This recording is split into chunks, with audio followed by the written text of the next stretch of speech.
La defensa jurídica no es únicamente una herramienta de defensa, sino también es una herramienta de prevención. Bienvenidos al podcast Historias Aseguradas, el espacio donde exploramos las temáticas más candentes del sector asegurador en España. Soy Martín, CEO de Folium, y en cada episodio junto a expertos y profesionales del sector analizamos su actualidad y visión de futuro. Si eres un profesional del sector asegurador, te invitamos a seguir escuchando para descubrir las historias y tendencias más relevantes. Comencemos.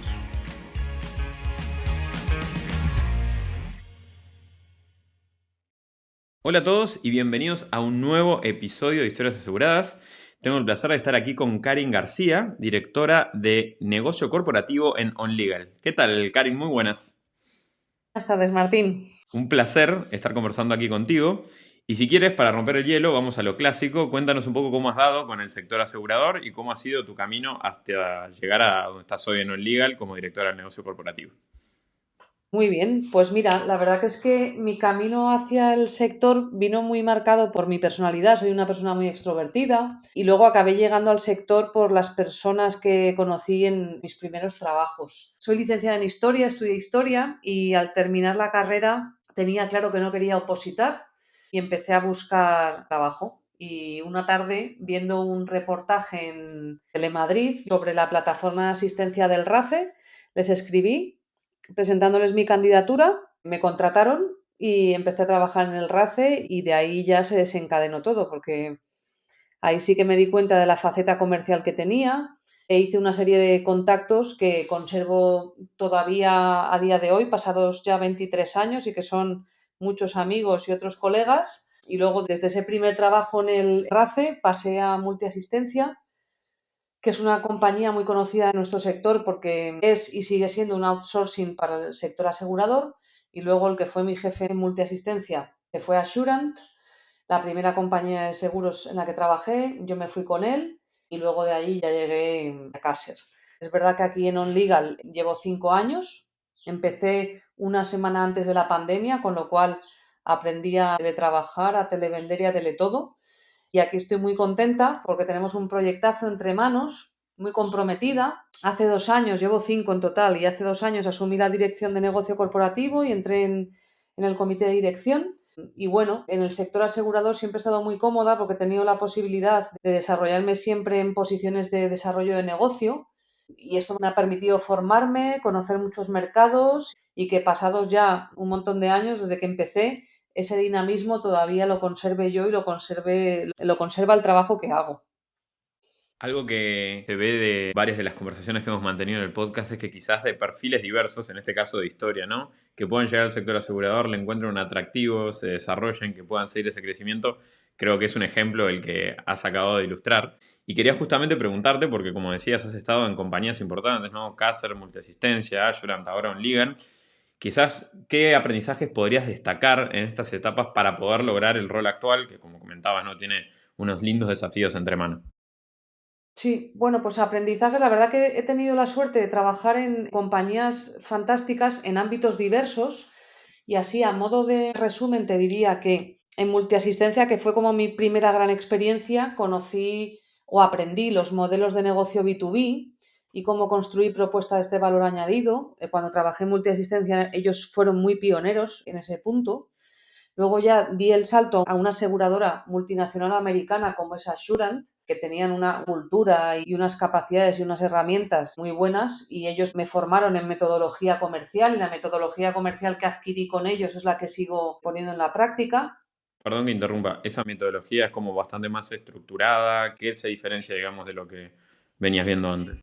Es mucho más estructurada. Al final ellos el sales funnel de una oportunidad comercial lo dividen en 5 tramos, ¿no? De 0 a 100 y una vez al año hacían un sales conference en Atlanta donde íbamos todas las personas de desarrollo de negocio de las distintas filiales del mundo y estábamos 2 semanas formándonos en esa metodología, en los distintos hitos por los que tenías que pasar desde cualificar a un lead hasta cerrar una venta. Ellos partían todo el sales funnel, iban analizando en detalle qué requería cada parte y bueno, todavía conservo ese material y era muy estructurado, como tú bien dices, Martín, muy estructurado y con mucho foco y es con el que me formé realmente como comercial. Ellos invertían mucho en eso. Perfecto. En Caser estuve 9 años, que ha sido la experiencia más larga. Es verdad que hubo un choque cultural tremendo. O sea, yo estaba llevaba 2 años en Assurant, que ellos acababan de llegar al mercado español. Cuando me llamó el headhunter para hacer la entrevista con Caser, hubo un choque, ¿no? Esa cultura de una multinacional americana, como todo muy procedimentado, trabajábamos en Salesforce con tu metodología comercial. Y bueno, pues cultura y práctica de multinacional a una empresa muy grande, porque era muy grande por aquel entonces y sigue siéndolo, pero mucho más local. Entonces, ese choque cultural fue grande, pero bueno, me pusieron un buen reto por delante, acepté y estuve 9 años en los que yo siempre resumo que para mí aquello era como un parque de atracciones, porque casi trabaja todos los ramos. Entonces, tuve la suerte de desenvolverme en la sede y yo estaba allí como un parque de atracciones. Aprendí muchísimo, hice muy buenas amistades y a mí me parecía todo fácil. O sea, había tantas cosas para poder desarrollarte, formarte, vender, llegar al mercado, que bueno, que me fue francamente bien, ¿no? Y luego en OnLegal, que es ya esta última etapa, siendo una compañía mucho más especialista y más pequeña, he de reconocer que es donde realmente he aprendido sobre las tripas del seguro, porque al final el grueso de lo que hacemos en negocio corporativo es el negocio de reaseguro y estoy aprendiendo muchísimo del sector, mucho de cómo construir desde el rol de reasegurador, cómo nos relacionamos con las compañías, cómo construimos productos desde cero y todo lo que ello implica y todo el impacto que tiene en la cadena de valor y en la cadena de prestación de servicio de un seguro. Y aquí es donde realmente, aquí llevo 5 años, pero realmente donde he aprendido de la industria y de lo que hay detrás de un producto asegurador o de un departamento de prestaciones es aquí. O sea, está siendo un máster de los buenos, la verdad. Por el aspecto técnico y luego por el aspecto humano, llevo 5 años en OnLegal y todos los que me echen, porque lo que más me enriquece es seguir a un líder al cual admiro, al cual respeto y del que no paro de aprender, que es Luis Cuervo, que al final Luis despliega un liderazgo de servicio, se preocupa de manera genuina por la gente y eso te atrapa. Eso es lo que más te puede enganchar como profesional y lo que te hace crecer y te hace madurar emocionalmente, que eso es un aspecto muy importante que quizás antaño se descuidaba más, pero que ahora al final todos los trabajadores o los equipos que uno pueda llevar somos ahí emociones con patas y alguien que te sepa liderar bien en ese aspecto te gana para siempre, eso no tiene precio. Total. Y ahí quería preguntarte un poco, por un lado, que nos comentes un poco más de OnLegal, ¿no? Que viene de la transición de DAS y que quizás lo asociamos muy linealmente a protección jurídica, que nos cuentes un poquito más qué es lo que están haciendo y puntualmente en tu día a día como directora de negocio corporativo, cuál es tu rol, cuáles son las actividades que conforman justamente la actividad. Sí, pues efectivamente, como bien dices, Martín, OnLegal es la evolución de DAS Seguros. Yo entré formando parte de DAS. DAS España fue durante 68 años propiedad del grupo multinacional Munich Re hasta hace 2 años, que Munich Re deshizo posiciones en el mundo y también le tocó a España y tuvimos un cambio de accionista y nuestro accionista pasó a ser el Grupo Mutua de Propietarios, que no sé si lo sabías, pero es la mutua más antigua, bueno, la compañía de seguros más antigua a nivel nacional y encima fueron los que fundaron el Cuerpo de Bomberos de Barcelona y de ahí el origen de su seguro de edificios, ¿no? Esto como anécdota. Entonces, nosotros en OnLegal trabajamos 3 ramos aseguradores. Trabajamos defensa jurídica, pérdidas pecuniarias y también asistencia en viaje.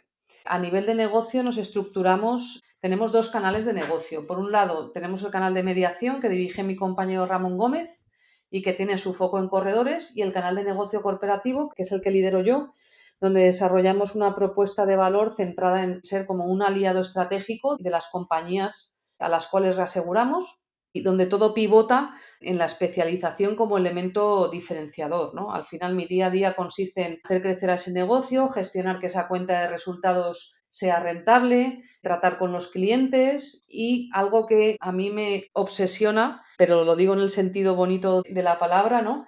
Que me obsesiona, que es construir mercado. Yo creo firmemente en que hay siempre que construir mercado, que es lo que nosotros hacemos, y hay que apostar por el crecimiento de los ramos, por ampliar negocios, por tener un fair play dentro del mercado asegurador Y bueno, al final en mi día a día le dedico muchas horas y mucho trabajo a que cuando una compañía se está decidiendo o trabaja con nosotros, ¿no? Como reaseguradores, pues que vean que les ofrecemos un plus diferencial y realmente ganarnos su confianza por el proceso. No es un tema de precio, de ahí en que insista mucho en el tema de construcción de mercado.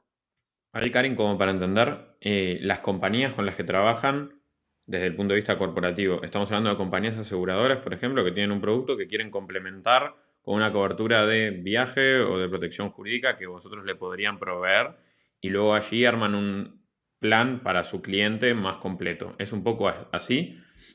Sí, sí, más o menos, Martín. Lo has resumido muy bien. Al final, dentro de negocio corporativo tenemos como tres líneas de actividad. Una principal y que es la mayoritaria, que es que nosotros reaseguramos y prestamos servicio para compañías terceras que, como bien has dicho, ya tienen garantías de defensa jurídica o tienen productos y nosotros estamos detrás. Pueden tenerlos ya. Lo más típico es en un seguro de hogar o un seguro de automóvil, pues las garantías de defensa jurídica que van asociadas a esos productos, pero también acompañarles en el proceso de nuevos lanzamientos o hacerles propuestas nuevas para que puedan capturar más valor en sus carteras. Ese es el primer bloque de negocio. Luego también gestionamos mediadores de seguros de bancaseguros, ¿no? O sea, lo que son operadores bancaseguros, también gestionamos esa actividad.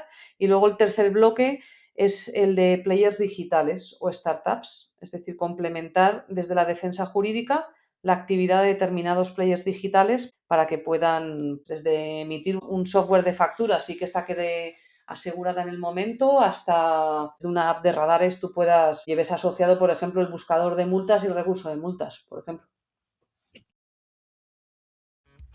Y este episodio es traído por Folio, la herramienta de optimización comercial para agentes y corredores de seguros españoles. Y también por Seguros News, el medio de comunicación de referencia para los profesionales del sector asegurador. Continuamos. Y ahí preguntarte un poco más por la protección jurídica en sí mismo, sabiendo que además hay otras líneas, ¿no? Pero focalizando desde allí, en la actualidad hay varios cambios normativos, se están dando bastante a menudo. ¿Cómo ves un poco la recepción por parte del consumidor, ya sea empresa, persona, individual, en estas coberturas de auto, hogar que ya tienen, a este tipo de ramos? ¿Es algo que tienen en conciencia? ¿Es algo que todavía hay que seguir trabajando bastante para que se tome en valor la protección jurídica?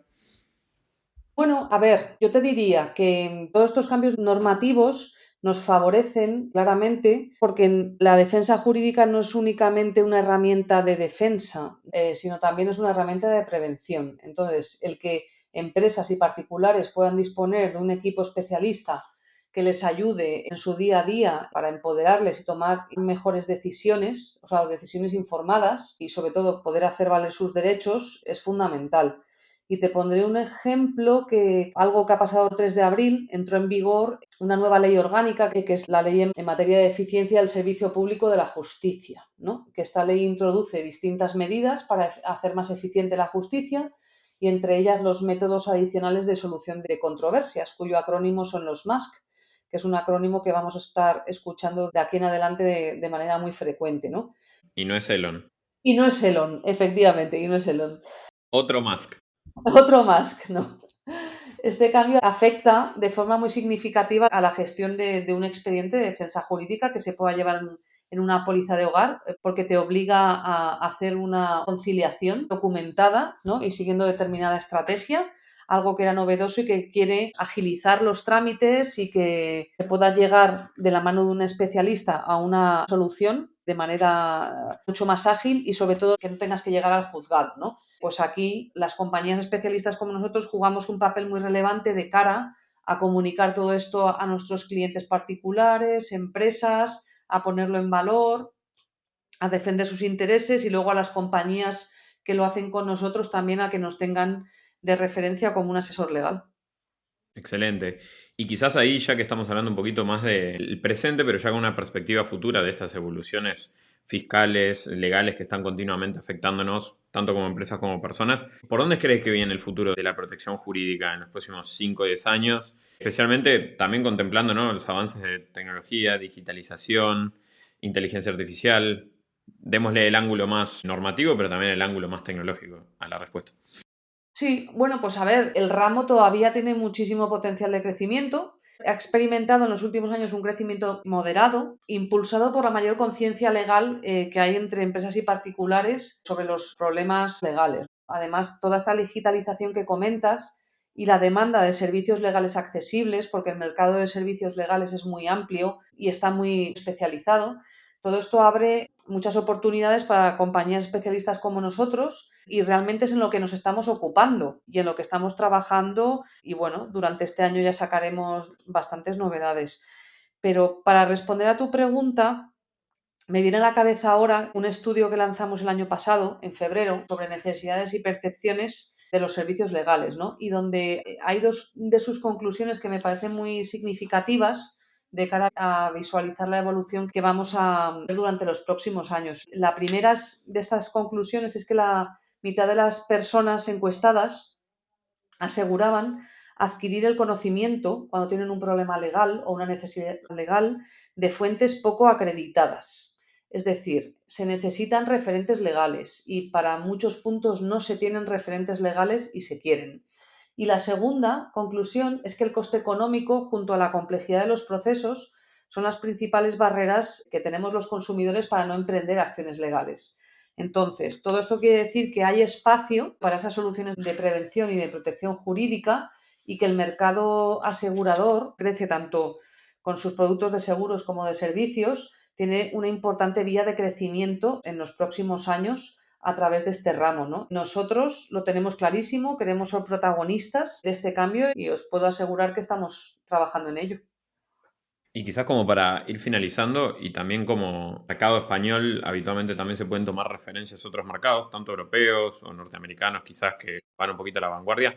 ¿Alguno en particular que se mire como de referencia o que tenga un desarrollo más maduro con respecto a la protección jurídica? Sí, bueno, desde el punto de vista de la protección jurídica, el mercado de referencia siempre ha sido el mercado alemán. Te doy alguna cifra para contextualizarlo un poco. En España, el ramo de defensa jurídica cerró el 2024 con un volumen de 130 millones de euros en primas de directo, que sobre el total de los ramos de no vida supone menos del 1%, ¿no? El mercado español tiene una peculiaridad y es que todas las garantías de defensa jurídica que van dentro de productos como autos o hogar se informan dentro de esos ramos, no se informan de manera separada, por lo cual el espacio real que ocupamos es mayor. Y en respuesta a tu pregunta, frente al mercado europeo, en España suele ser una cobertura adicional, no siempre un producto. En Alemania, que es el mercado referente por el que me preguntabas, es habitual asegurar la defensa jurídica de forma independiente y el mercado alemán tiene un volumen de 4.000 millones de euros en primas de defensa jurídica frente a los 300, 400 millones en los que aproximadamente nos movemos en España, ¿no? Y para esta diferencia hay un importante factor cultural, ya que tenemos menos desarrollada la cultura de prevención versus otros países del norte de Europa. Y luego también, aparte de Alemania, que te he dicho, en Inglaterra también es muy común que los brokers, por ejemplo, participen de manera muy activa en la construcción de los productos y que también hagan ese bundle de las garantías, por ejemplo, de RC o temas de auto con asistencias, ¿no?, en carretera o defensa jurídica, con lo cual el volumen es mayor. Sí.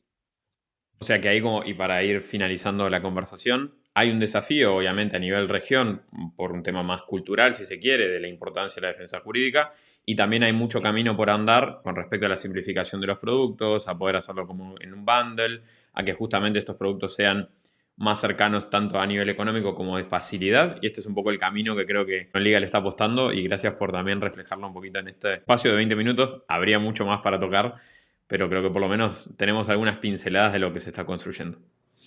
Perfecto, pues nada, muchísimas gracias a ti, Martín. Un placer y nos encontramos en la próxima edición de Historias Aseguradas. Esto fue Historias Aseguradas, donde exploramos el presente y futuro de la distribución de seguros. Recuerda que publicamos nuevos episodios todos los lunes.